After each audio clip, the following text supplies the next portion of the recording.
뭐 제 얘기하니까 저거랑 직접적인 연관은 없는데 제가 최근에 어떤 드라마 보다가 이런 느낌이 드는 사람은 조심해야 된다 싶은 내용이 있어가지고 하나 말씀을 드리자면은, 연애를 처음 시작할 때 가장 무서운 게 뭔지 아세요, 여러분들?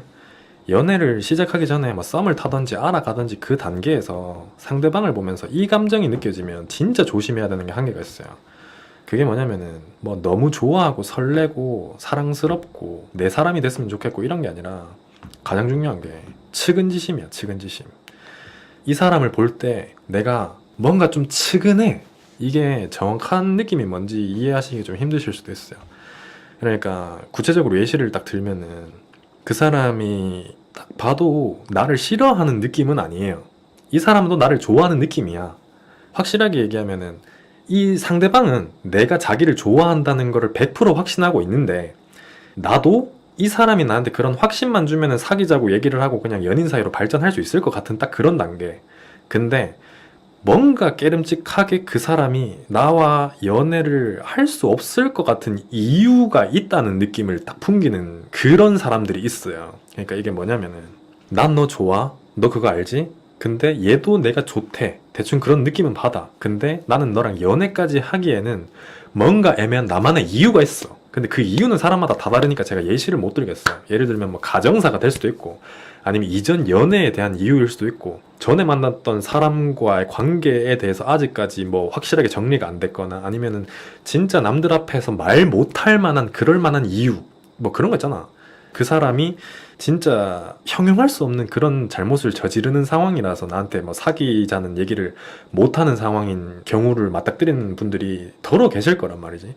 그러면 그때 솔직하게 딱 내가 이성적인 생각으로 판단을 딱 하면은, 그거는 연애를 할 수 없을 만한 이유가 확실해. 그만한 명분이 된다고. 이 사람이 내가 바람피는 대상이야. 아니면 이 사람이 전 남친이랑 전 여친이랑 관계 정리가 안 되는 상태에서 나랑 만나는 거야. 아니면 이 사람이 가정사에 뭔가 문제가 있어.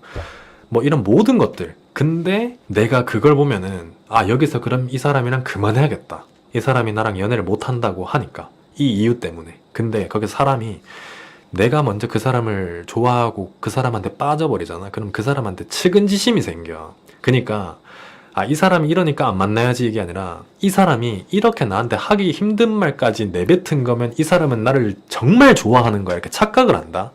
근데 그때가 정말 가장 중요한 순간이야. 그러니까 내가 그 사람이랑 연애 시작하려고 하는데 측은지심이 생겨? 그러면은 언젠가가 아니야. 그 얼마 안 가. 그로부터 한 몇 달 안에 그거랑 똑같은 일 때문에 문제가 생긴다. 연애 전선에 무조건 트러블 생겨요. 그럼 그때부터는 여자 입에서는 니 그거 다 알고 만났잖아. 근데 왜 그러는데? 남자 입에서도 마찬가지라. 니 그거 다 알고 만났잖아. 근데 이제 와서 왜 그러는데? 그럼 그때 만나자는 말을 하지 말던가. 이런 식으로 계속 반복인 거야. 그 꼴을 보기 싫으면 애초에 이 감정이 생긴다? 절대 만나지 마. 시작조차를 하지 마세요. 그때 당시에 진짜 멘탈 잡고, 와, 그래도 이 사람이면 거짓 없이 나한테 솔직한 이 마음만 보더라도 이 사람이 처한 상황은 아무것도 아니야. 그게 무슨 일이든 간에 나한테 솔직했다는 그 하나만으로 나는 이 사람을 선택하고 이 사람과 함께 할 수 있어 라는 생각이 들 수 있어. 진짜 사랑에 빠지면 뭐 그럴 수 있다고 생각을 해. 지금 제가 그래서 말씀을 드리잖아요. 그걸 뿌리치기가 정말 힘드니까 제가 말씀을 드리는 거야.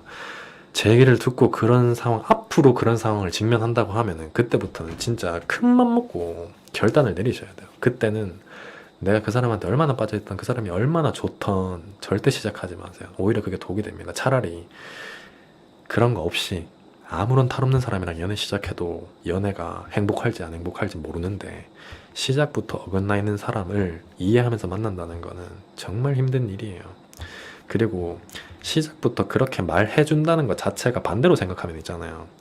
그 상대방 입장에서 말 못할 것들을 본인한테 얘기하는 이유는 이전 연애를 통해서 이 얘기를 하고 연애를 시작했을 때 잘못된 경험이 있었을 수도 있고, 아니면 연애를 시작하고 나서 뒤늦게 얘기했다가는 내 입장이 난처해질 수도 있을 것 같아서 먼저 얘기했을 수도 있어요. 뭐 그 이유는 모르겠지만, 예를 들어가지고 사귀기 전에 말하는 게 좀 곤란해서 사귀고 나서 얘기를 했다 생각해봐요. 그러면 그때는 더 힘들어져요.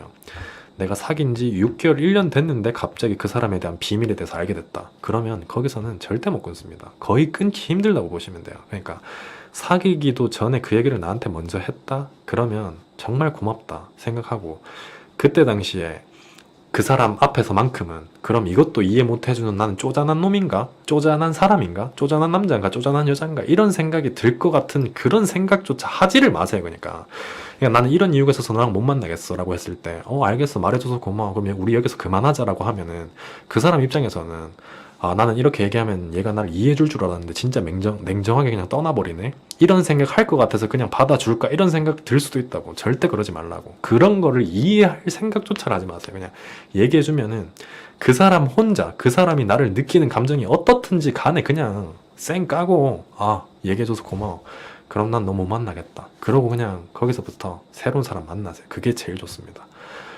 지금 얘기는 경험하신 분들은 어떤 느낌인지 정말 뼈저리게 느끼시고 공감하실 텐데, 아직 그런 경험이 없다 그러면 앞으로 나한테 이런 경험이 닥친다고 생각했을 때 그때 제 얘기 정말 진짜 흘려듣지 않았으면 좋겠습니다. 여러분들의 인생을 위해서 말씀드리는 거예요. 저는 그걸 보면서 가정사 때문에 만나지 말라는 그런 얘기는 아니에요. 그러니까 예시를 들려면 너무 무궁무진하게 많아가지고 못 드는 거지.